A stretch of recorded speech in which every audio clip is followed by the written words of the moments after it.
Hey everyone, in this video we will see how to fix Frigidaire FG4H2272UF ice maker not working, test mode switch and bulb.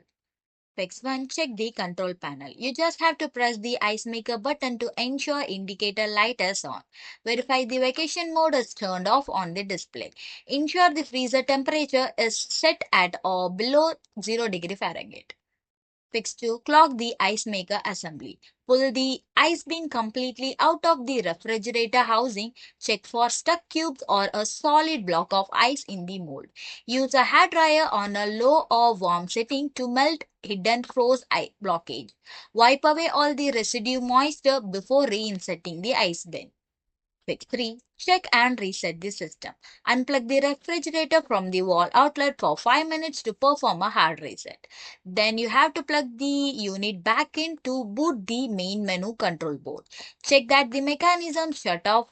Arm moves freely up and down. Fix 4. Inspect the water supply. Test the water dispenser for dispensing water into a cup to confirm the wall operation. Check the water filter by pushing it firmly to secure it is securely locked in place.